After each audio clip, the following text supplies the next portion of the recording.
Halo, kita kembali bertemu di materi yang selanjutnya mengenai materi unit 3, yaitu peran dan pelaku kegiatan ekonomi. Tapi ini udah masuk ke bagian keempat, yaitu teori perilaku produsen. Di dalam bagian perilaku produsen, yang di sebelumnya kita udah bahas mengenai lapangan usaha produksi, termasuk mengenai produksi dengan satu input variabel. Sementara untuk kali ini kita akan bahas mengenai iso kuan dan iso cost. Untuk biaya produksi akan kita bahas di pertemuan selanjutnya. Kita lanjut. Di pertemuan sebelumnya kita udah bahas mengenai input atau faktor produksi, itu yang dibahas di dalam perilaku produsen yang dikelola oleh produsen, diproses untuk menghasilkan yang namanya output barang atau jasa. Input itu ada LKTR, barang atau jasa itu ada quantity atau output. Dalam fungsi persamaan kita akan lihat dia di dalam Q sama dengan fungsi dari LKTR. L itu adalah labor atau tenaga kerja, K itu adalah capital atau modal, T itu adalah teknologi, Rho itu adalah bahan baku atau material. Bisa juga ditambah dengan skill atau kewirausahaan. Jadi faktor-faktor produksi ini, LKTR inilah yang dikelola oleh produsen untuk menghasilkan barang atau jasa. Ini akan selanjutnya kita pakai untuk membahas materi ini. Terus di dalam pertemuan sebelumnya juga kita bahas mengenai adanya faktor produksi yang kita sebut dengan input, yaitu ada input tetap dan yang kedua ada input variabel. Input tetap ini adalah input yang dimana jumlahnya itu tidak berubah dalam jangka pendek. Contohnya kayak lahan, kalau kita ibaratnya buka bisnis baru, kemungkinan kan bakalan berubah. Atau yang kedua mesin.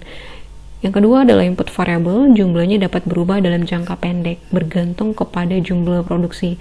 Makin banyak produksi yang akan kita hasilkan, makin banyak juga input variabel yang kita butuhkan. Contohnya kayak tenaga kerja, bahan baku, ataupun modal. Sebelumnya itu kita bahas cuma satu input variabel. Kita ilustrasikan dalam produksi agraris atau pertanian. Di dalam produksi agraris yang sebelumnya itu kita punya satu input tetap, yaitu lahan pertanian. Misalnya kita ibaratkan 1 hektar, sementara input variabel kita itu adalah tenaga kerja yang kita upah.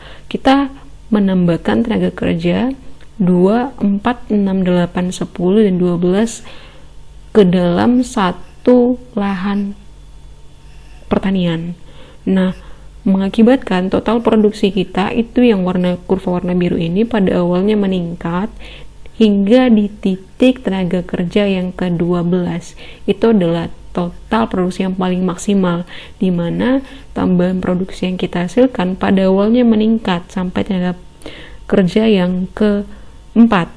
Kemudian tambahan produksi itu justru makin menurun pada saat kita selalu menambahkan tenaga kerjanya. Hal inilah yang disebut dengan the law of diminishing marginal return yang dikemukakan oleh tokoh ekonomi Bapak David Ricardo.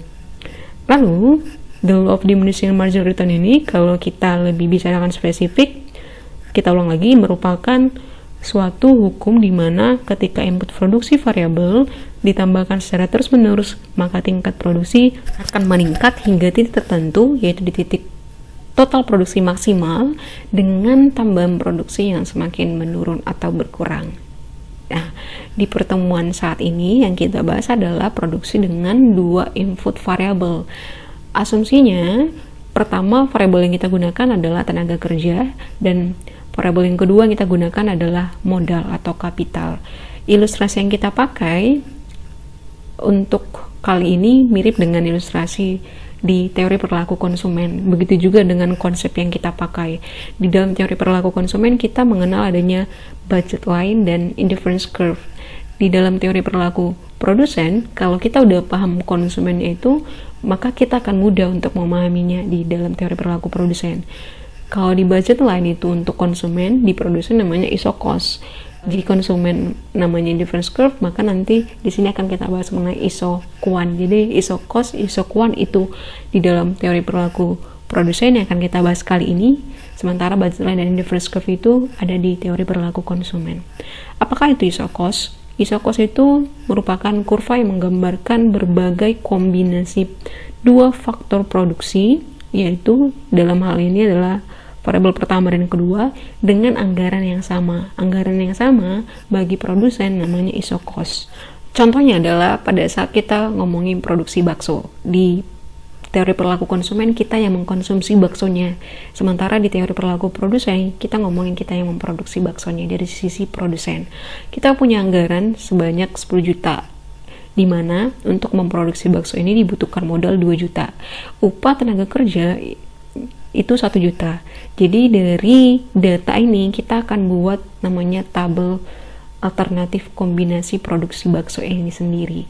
Di dalam kolom yang pertama kita buat untuk kapital, kolom yang kedua untuk tenaga kerja atau labor. Ini adalah anggaran yang kita miliki, money, dan ini adalah titik-titik kurvanya nanti yang akan kita gambarkan. Kita mulai yang pertama. Pada saat kapital yang tidak kita gunakan, kita hanya membutuhkan tenaga kerja, maka tenaga kerja yang kita gunakan ada 10 tenaga kerja, anggarannya 10 juta, berarti 10 dikali 1, 0 kali 2. Titiknya itu akan digambarkan di kurva titik A. Nah, di kurvanya ini garis vertikal untuk tenaga kerja, garis yang horizontal itu adalah untuk modal atau kapital. 0, 10. Di sini 0 untuk kapitalnya, sementara tenaga kerjanya 10. Ini titik A-nya. Yang kedua, kapital yang kita gunakan 2, tenaga kerjanya 6. 2 dikali 2, 4 juta. 6 kali 1, 6 juta. Berarti 4 tambah 6, 10 juta. Keterangannya ada di titik kurva B. Maka di sini dianya. Yang ketiga adalah kapitalnya 4, 4 kali 2, 8 juta. Tenaga kerjanya 2, 2 dikali 1, 2 juta. Berarti 10 juta juga anggaran yang kita butuhkan. Keterangan itu ada di titik C. Jadi 2 tenaga kerja, 2 tenaga kerja, sementara 4 untuk modalnya atau kapitalnya, dan seterusnya untuk yang kelima di sini. Nah, kurvanya ternyata mirip dengan konsep di dalam teori perilaku konsumen, budget line. Di produsen juga sama, jadi itu berbentuk garis yang linear menurun dari kiri atas ke kanan bawah, kurva seperti ini. Gampang ya. Terus kita masuk ke bagian yang kedua, kita masuk ke iso quant. Kita lambangkan dengan EQ atau kok EQ? Ya, EQ ya. Iso quant merupakan kurva yang menggambarkan berbagai kombinasi dua faktor produksi dengan kuantitas yang sama. Kuan di sini berarti kuantitas atau jumlah atau hasil. Kalau tadi iso cost itu adalah biaya. Jadi berarti kesimpulannya iso itu adalah sama.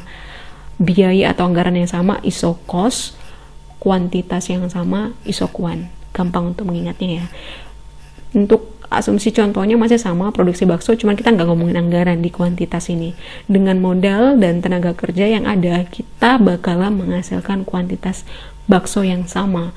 Kapitalnya ilustrasinya seperti ini, tenaga kerjanya juga seperti ini, maka kuantitasnya ibaratnya baksonya itu adalah 1000 dengan kapitalnya 0, tenaga kerja yang kita gunakan 10, jumlah bakso yang kita hasilkan 1000. Begitu juga dengan kapitalnya 2, tenaga kerja yang kita pakai itu adalah 6, kuantitas bakso yang kita hasilkan itu 1000 juga. Jadi apapun kombinasinya di sini, hingga kepada kombinasi tenaga kerja yang cuma 0, kapitalnya 5, hasil baksonya itu tetap 1000. Ini berarti namanya iso quant. Titiknya itu ada di ABCD. Kita lihat kurvanya, garis vertikal untuk tenaga kerja, garis yang horizontal itu untuk modal atau kapitalnya. Bedanya dengan kurva iso cost adalah di iso cost kurvanya berbentuk linear, di dalam iso quant itu justru miripnya ke inverse curve. Jadi kalau dia yang budget line mirip dengan iso cost, maka inverse curve itu mirip dengan iso quant. Ciri-ciri yang pertama yaitu cembung ke titik origin. Titik origin adalah titik 0 di sini. Yang cembungnya di sini. Iso quant cembung ke titik origin. Yang kedua tidak linear. Yang linear itu tadi adalah kurva iso cost ataupun budget line. Tapi dia menurun dari kiri atas ke kanan bawah. Artinya menurun dari kiri atas ke kanan bawah atau slope negatif itu adalah ketika kita menambahkan tenaga kerja, maka si modal ini harus kita kurangi. Dan sebaliknya, kalau modalnya ini kita tambah dari misalnya 2 ke 4, maka yang berkurang itu adalah tenaga kerjanya dari 6 ke 2. Dan sebaliknya ya.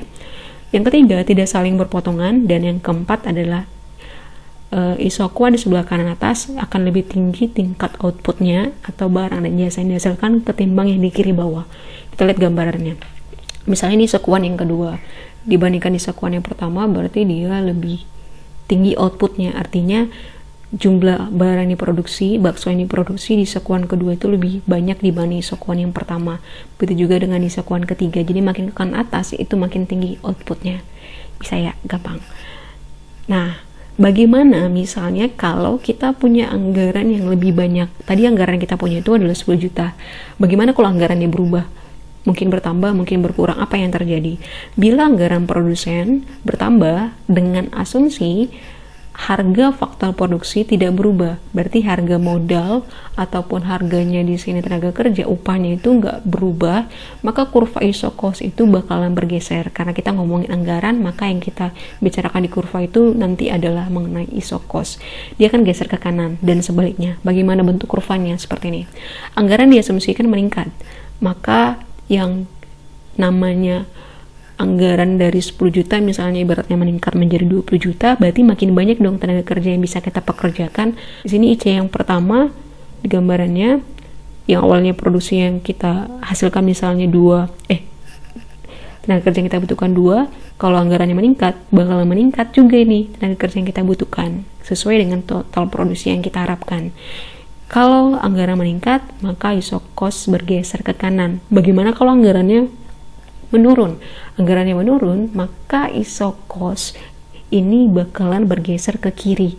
Artinya semakin sedikit tenaga kerja yang bisa kita gunakan. Modalnya juga demikian. Gampang ya.